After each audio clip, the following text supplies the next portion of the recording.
안녕하세요. 우리 마음 깊은 곳의 풍경을 탐험하는 시간입니다.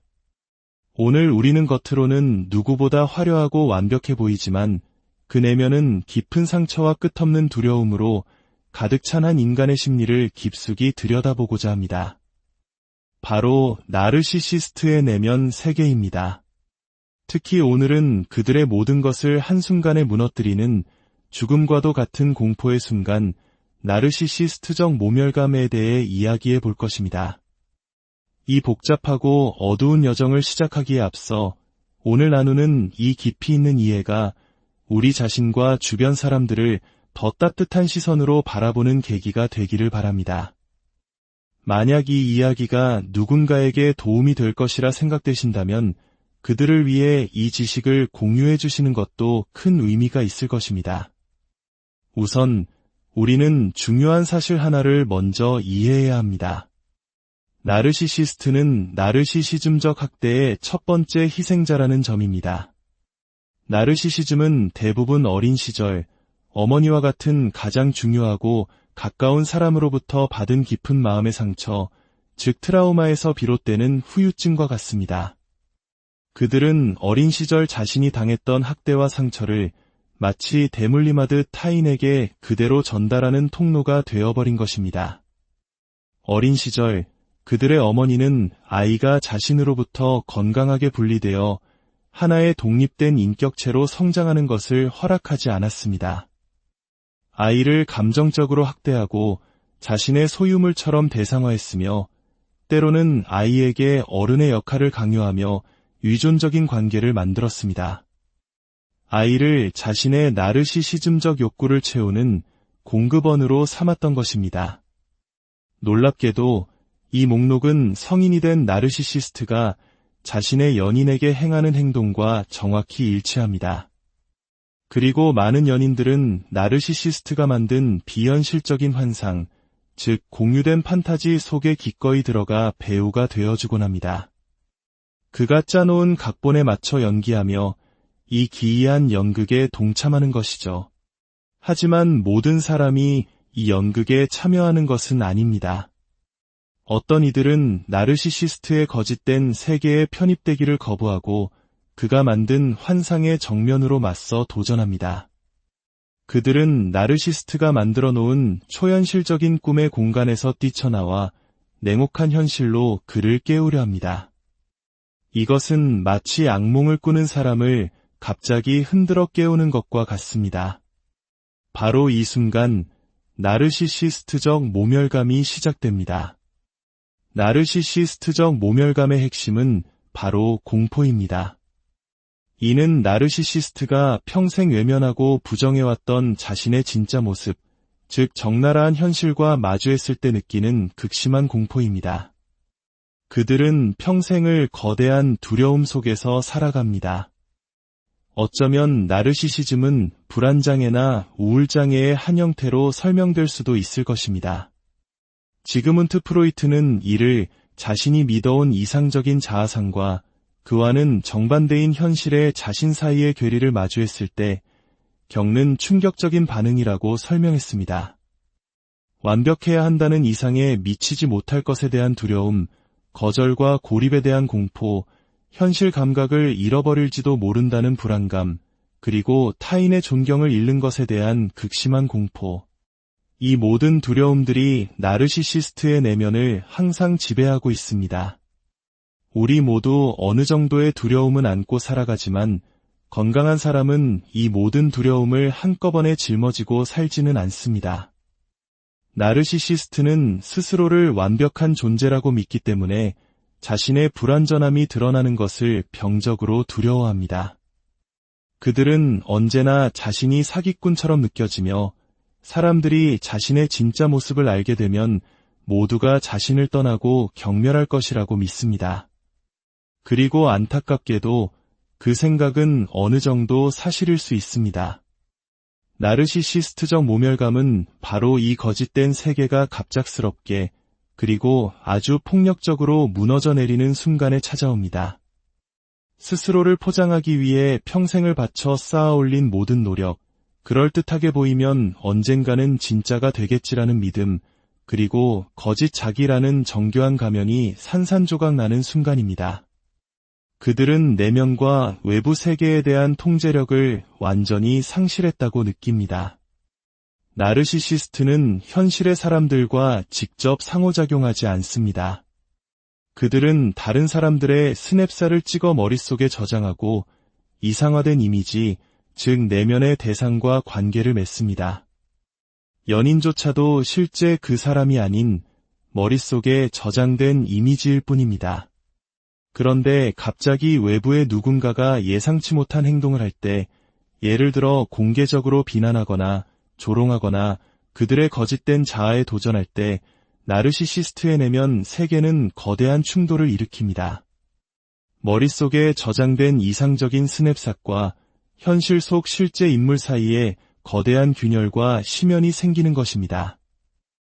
이는 마치 앨범 속 사진이 갑자기 살아나 자신을 공격하는 것과 같은 극심한 공포를 유발합니다.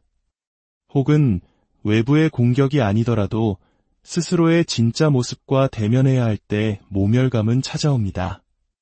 필터 없이 있는 그대로의 자신을 거울 속에서 마주하는 순간, 즉 자신의 결점, 한계, 추악함, 그리고 부족함을 남김없이 보게 되는 순간입니다.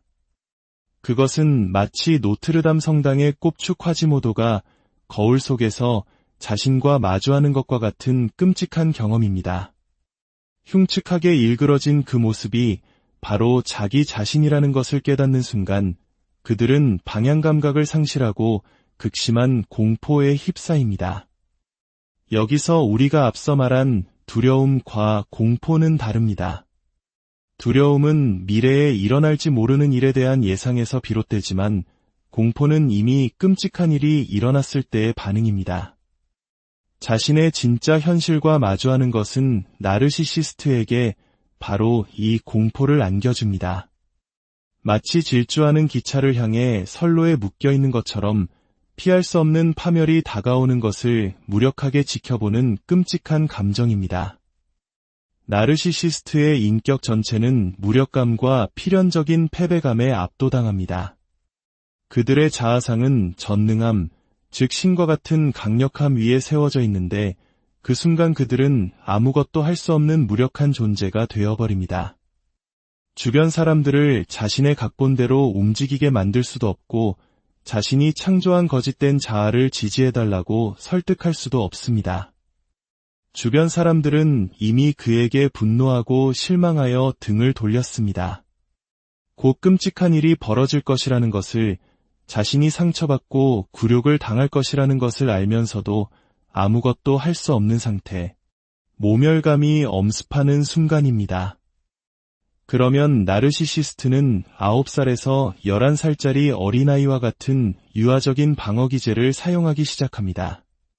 억압, 분열, 부정, 마술적 사고 등 온갖 방어기제가 총동원됩니다.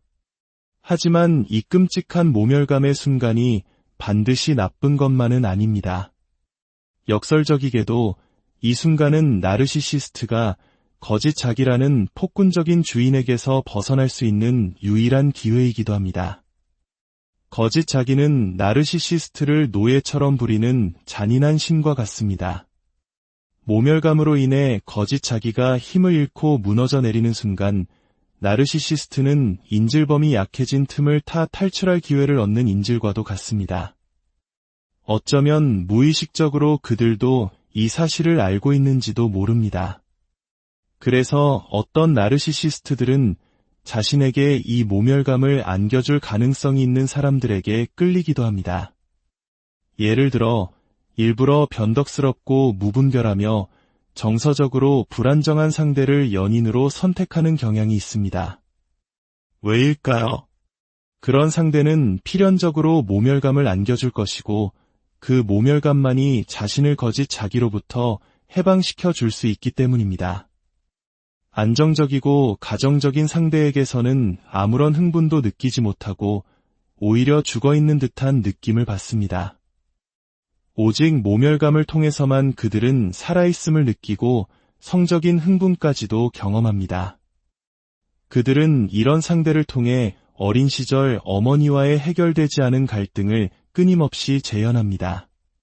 어머니는 그에게 처음으로 모멸감을 안겨준 사람이었고 그 상처로부터 자신을 지키기 위해 나르시시즘이라는 방어 기제를 만들어냈기 때문입니다. 그들은 어쩌면 이번에는 이 상대를 통해서라면 어머니가 그랬던 것처럼 자신에게 다시 상처를 줌으로써 거짓 자기로부터 벗어날 수 있지 않을까 하는 헛된 희망을 품는 것입니다. 단 몇 분, 몇 시간이라도 진정한 해방감을 맛보고 싶어서 말입니다. 만약 나르시시스트가 운이 좋다면 이 모멸감과 재트라우마의 과정을 거치면서 나는 정말 아픈 사람이구나라는 통찰을 얻고 내면화할 수 있습니다. 이것이 바로 치유의 첫걸음이 될 수 있습니다. 이는 마치 암 선고를 받는 것처럼 충격적이고 방향 감각을 상실하게 만들며 끔찍하고 두려운 과정입니다. 하지만 자신의 병을 인정하는 것이야말로 치유를 향한 유일한 길입니다. 사실 어린 시절에 겪는 약간의 모멸감은 모든 아이의 성장에 필수적입니다. 아이는 이런 경험을 통해 외부 세계와 나 자신을 구분하는 법을 배우고 자신의 한계를 깨달으며 만족을 지연시키는 법을 익힙니다. 우리는 모두 어릴 때 작고 약하고 무력했으며 신과 같은 어른들에게 둘러싸여 있었습니다. 그 자체로 매우 충격적이고 모멸감을 주는 경험입니다. 하지만 대부분의 건강한 사람들에게 이 경험은 기능적인 행동과 특성을 발달시키는 긍정적인 자양분이 됩니다. 그러나 감당할 수 없을 정도로 수많은 모멸감, 즉 트라우마에 압도당하면 우리는 그 기억을 억압하고 해리시키기 시작합니다. 결국 거짓된 전능함과 특권의식, 편집증적 사고와 같은 보상적인 인지 왜곡을 발달시키게 되는 것입니다. 한 가지 흥미로운 점은 나르시시스트가 외부에서 오는 모멸감과 내부에서 오는 모멸감을 서로 대체하여 사용한다는 것입니다. 예를 들어 배우자의 외도와 같이 외부적인 요인으로 공개적인 굴욕을 당했다고 상상해 봅시다. 이 거대한 모멸감을 감당할 수 없는 나르시시스트는 스스로 내부적인 모멸감을 만들어냅니다. 이 모든 것은 내 잘못이야. 내가 그녀를 그렇게 만들었어. 내가 통제하고 있었던 일이야 라고 말하며 모든 것이 자신의 통제하에 있었다는 거대 환상을 유지하려 합니다. 통제 불가능한 외부 세계를 인정하는 것보다 차라리 자신이 나쁜 사람이 되어 통제력을 가졌다고 믿는 편이 낫기 때문입니다. 반대로 자기 자신이 정말로 비열하고 결함이 많다는 사실을 깨닫는 내부적 모멸감에 직면했을 때 그들은 이 고통을 감당하기 위해 외부적 모멸감을 만들어냅니다. 내가 이렇게 못되게 구는 건 저 사람들이 나를 미워하고 해치려고 하기 때문이야 라며 책임을 외부로 돌리는 편집증적 망상을 만들어내는 것입니다. 나는 괜찮지만 그들이 사악하다는 논리입니다. 결국 이 모든 것은 수치심이라는 감정과 깊이 연결되어 있습니다. 나르시시스트가 느끼는 수치심은 자신의 거대한 자아상과 초라한 현실 사이의 격차에서 비롯됩니다. 이 격차가 클수록 수치심은 커지고 그들은 자신이 무가치하고 보잘것없으며 조롱받아 마땅한 존재라고 느낍니다. 이 끔찍한 감정에서 벗어나기 위해 그들은 중독적이고 충동적인 행동을 하거나 분노를 터뜨리거나 모든 것을 부정하며 움츠러듭니다. 수치심은 정상적인 사람들에게는 사회적으로 올바른 행동을 하도록 동기를 부여하지만 나르시시스트에게는 정반대로 반사회적이거나 망상적인 반응을 촉발시킵니다. 나르시시즘을 치유하는 열쇠는 바로 이 고통, 즉 모멸감을 다시 경험하는 데 있습니다. 그들은 어린 시절 어머니와의 원초적인 갈등을 다시 겪어야만 합니다. 다시 상처받고 모멸감을 겪음으로써만 감정을 다시 느낄 수 있게 되고 자신의 진짜 자아를 되찾을 수 있습니다. 자신의 거짓된 자아의 진짜는 아무것도 없으며 그것이 더 이상 성인이 된 자신에게는 적응적이지 않다는 통찰을 얻고 통합해야만 합니다. 거짓 자기는 나르시시스트의 가장 큰 적입니다. 그것은 어린 시절의 그를 사라지게 만들었고 어른이 된 지금도 그가 다시 나타나지 못하도록 모든 힘을 다하고 있습니다.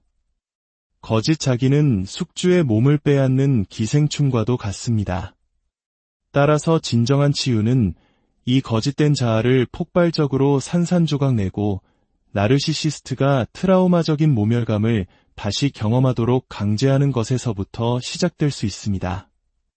먼저 수치심을 느끼고 그 다음 죄책감을 그리고 마침내 아주 작은 공감의 씨앗을 틔울 수 있도록 돕는 것입니다.